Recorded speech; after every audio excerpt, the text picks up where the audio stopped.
चलिए दोस्तों, हम सीटेट का जो एग्ज़ाम होता है उसमें हिंदी सेक्शन से क्वेश्चन करने वाले हैं। चलिए देखते हैं लैंग्वेज 2 में जो हिंदी आता है इसके लिए देखते हैं कैसे आगे देखते हैं और क्वेश्चन को समझते हैं। तो पहला ये कॉम्प्रिहेंशन वाला है। पढ़ते हैं पहले। मनुष्य का अपने कर्म पर अधिकार है, वह कर्म के अनुसार फल प्राप्त करता है और अच्छे कर्म करने पर उसे फल भी अच्छा मिलता है। बुरे कर्म का परिणाम बुरा होता है। कर्म करना बीज बोने के समान है। जैसा बीज होता है वैसा ही पेड़ और वैसे ही फल होते हैं। एक कहावत है, बोया पेड़ बबूल का तो आम कहाँ से खाए। इसलिए बड़े बड़े अपराधी अंततः बुरी मौत मरते हैं। जो बेईमानी से धन कमाते हैं उनके बच्चे बेईमान और दुष्चरित्र बनते हैं। उनकी बुराई का परिणाम उन्हें मिल जाता है। हमारा व्यक्तित्व हमारे कर्म का ही प्रतिबिंब है। अगर हम आजीवन कुछ पाने के लिए भाग दौड़ करते हैं तो इससे हमारा जीवन ही अशांत होता है। एक छात्र परिश्रम की राह पर चलता है तो उसे सफलता की संतुष्टि प्राप्त होती है। दूसरा छात्र नकल और प्रवंचना का जीवन जीता है। उसे जीवन भर चोरों, ठगों और धोखेबाजों के बीच रहना पड़ता है। दुष्ट लोगों के बीच जीना भी तो एक दंड है, अशांति है। अंततः मनुष्य को पुण्य कर्म करने चाहिए और मन से चलिए आगे क्वेश्चन पढ़ते हैं।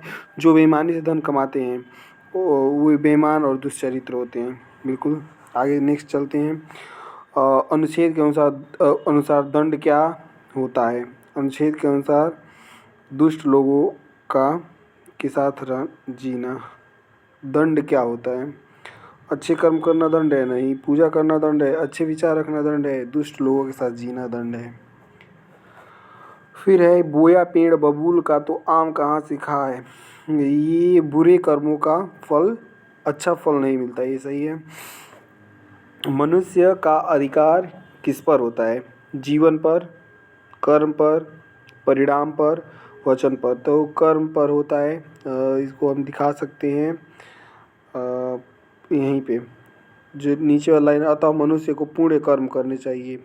पुण्य कर्म करने चाहिए क्योंकि कर्म से ही उसका आगे भविष्य का फल निश्चित होता है।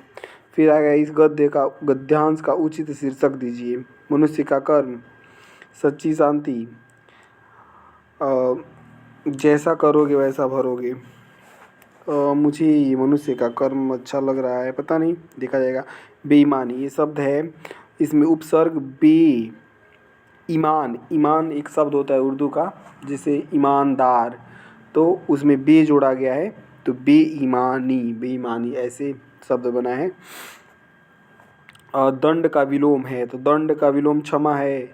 दंड का क्षमा, दंड का सुख, दंड का सजा। दंड और सजा तो एक ही बात है। दंड का प्रेम तो दंड का क्षमा है। फिर आगे चलते हैं। तो आजीवन कुछ पाने के लिए भाग दौड़ करते हैं। आजीवन कुछ पाने के लिए भाग दौड़ करते हैं। यहाँ कुछ शब्द है। कुछ है अनिश्चित, पता नहीं क्या है। कुछ खाने को दो, कुछ पढ़ लो, कुछ या कोई भी, कोई बुला रहा है, अब पता नहीं कौन बुला रहा है, अनिश्चित है, निश्चित नहीं है ना। कुछ जैसे हाँ उसने कुछ खाया होगा, तो कुछ खाया होगा मालूम ही नहीं कुछ खाया होगा। अगर कुछ खाया होता तो बता कहते हैं, लेकिन यहाँ पे कुछ नहीं है। वेदों में इसे पहिए वाले सुनहरे रथ पर सवार देवता कहा गया है। ये दूसरा वो है गद्यांश। वहाँ वह सूर्य है जो चमकता, तो सूर्य आखिर क्या। वेदों में इसे पहिए वाले सुनहरे रथ पर सवार देवता कहा गया, जिससे 7 शक्तिशाली घोड़े पलक झपकते ही 364 लीग की रफ्तार से दौड़ लगाते हैं। तो क्या कहा गया है। सुनहरे रथ, सुनहरा रथ, सुनहरा ये क्या है, गुण है। सुनहरा रंग गुण होता है, जैसे काला ये गुणवाचक है, तो ये हो जाएगा। निम्न त्रिदेव पुल्लिंग होगा, स्त्रीलिंग नहीं होगा। और 3 है देव, मतलब यहाँ पे संख्या है तो संख्या को द्विगु समास से हम डिनोट करते हैं, तो ये हो जाएगा। फिर आगे देखते हैं। रात का पर्याय नहीं है, तो रात का यामिनी होता है। याम होता है, विभवरी होता है, तमी, यामिनी मैंने रात होता है, यामिनी, विभवरी मैंने भी रात होता है, तम मैंने अंधेरा होता है, तमी मैंने, इसमें मुझे संशय है। याम, याम शब्द मैं नहीं जानता हूँ। यामिनी,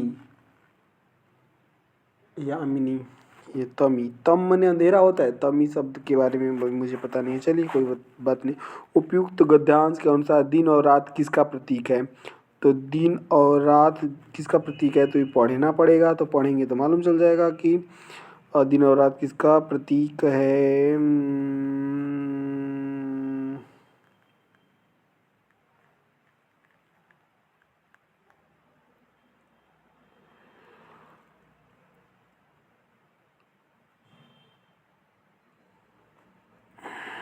हाँ, नीचे लिखा है दिन और रात सृजन कर दिया जो जीवन और मृत्यु के प्रतीक है। जीवन और मृत्यु का अंतिम पंक्ति पढ़ी है, उन्होंने फौरन दिन और रात का सृजन कर दिया है जो जीवन और मृत्यु का प्रतीक है।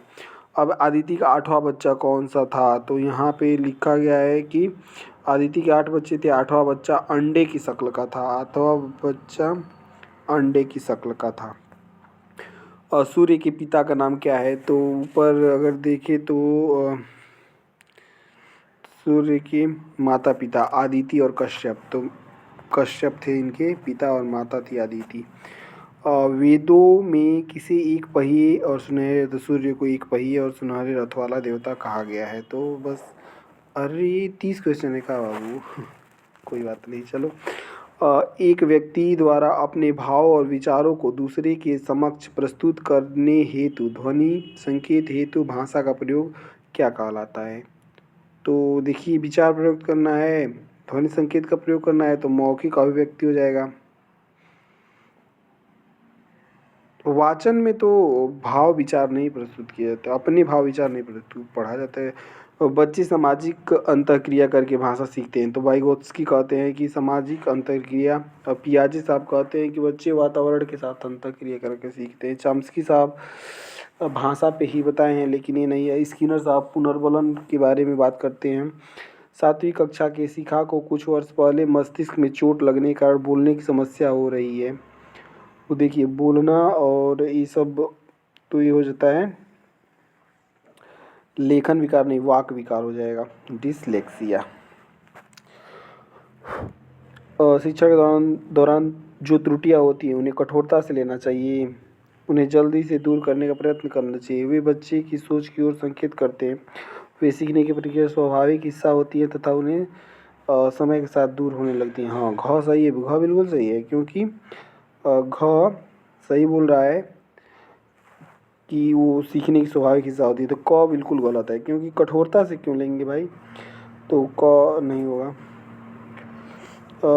भाषा शिक्षक छात्र कक्षा में छात्रों के समक्ष स्वयं वाचन प्रस्तुत करता है, उसे कहते हैं। तो जब शिक्षक का वाचन को आदर्श वाचन कहते हैं, मतलब जो वो परफेक्ट माना जाता है कि वो त्रुटि नहीं कर रहा है, वो परफेक्ट बोल रहा है, गलत नहीं बोल रहा है।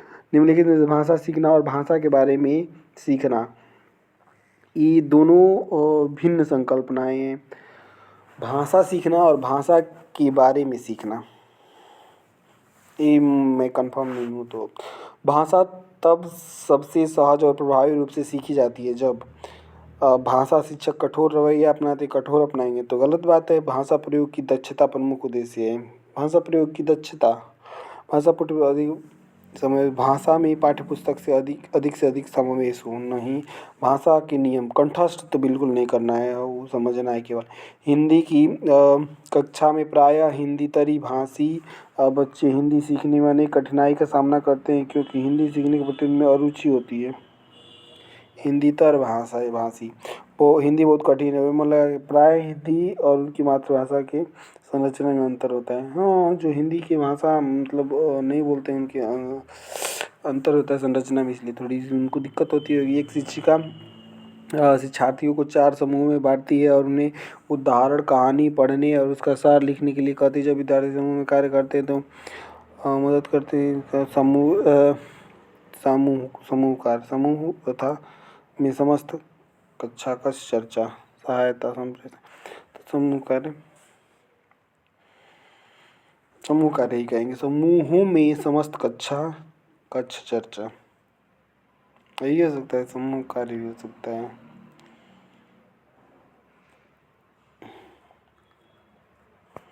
समूह कार्य हिंदी भाषा में सतत और व्यापक आकलन करके सीखा जानना है कि अच्छे त्रुटियाँ करते हैं, अच्छे के लिए अच्छे कैसे सीखते हैं ये जानना है। बच्चों की शिक्षण संबंधी कमजोरियों और कठिनाइयों को दूर करने के लिए क्या करेंगे? कठिनाई और शिक्षण तो हम निदान करेंगे भाई, कि उपचार करेंगे। कठिनाई है, मालूम चल गया है कठिनाई है, तो हम उपचार कर देंगे। पठन कौशल के आकलन का महत्वपूर्ण है। पढ़कर समझने की योग्यता, पढ़ने की तीव्रता, अतिशुद्ध उच्चारण, प्रत्येक अक्षर की पहचान। पढ़कर समझने की मैंने पढ़ के और समझ लेंगे तो ये बड़ी बात है। कक्षा 2 की एक शिक्षिका बालकों को शब्दों के अर्थ समझाने के लिए कुछ मॉडल प्रस्तुत शिक्षिका द्वारा प्रयोग में लाए जाने वाला साधन का प्रकार है। तो क्या समझा रही? शब्दों का अर्थ समझा रही है। तो दृश्य श्रव्य का प्रयोग कर सकती हूँ, सबका सब प्रयोग कर सकती हैं। संविधान की 8वीं अनुसूची में 22 भाषा है। 22 भाषाओं का नाम मुझे याद होना चाहिए, लेकिन याद नहीं है। लेकिन ठीक है। मीना किसी विषय सामग्री में वार्तालाप से सामना शब्द पहचानती है, किंतु स्वयं से उसे शब्द का प्रयोग करने में असमर्थ है। शब्दावली क्या कहेंगे? निष्क्रिय, कठिन, नवीन। नवीन है, नवीन शब्द कहेंगे तो, या निष्क्रिय। शब्दावली में तो निष्क्रिय शब्दावली कहेंगे, क्योंकि वो अर्थ प्रयोग नहीं कर पा रही है तो निष्क्रिय है। सक्रिय होती तो वो प्रयोग कर लेती। चलिए देखनी, मैंने 26 क्वेश्चन सही किया है, 30 में से 4 क्वेश्चन गलत हुए हैं मेरे। देखते हैं कौन कौन से क्वेश्चन गलत हुए हैं। एक है गद्यांश का शीर्षक। गद्यांश का शीर्षक जो था वो मेरा गलत हुआ है, तो शीर्षक क्या होगा? जैसा करोगे वैसा भरोगे, ठीक है।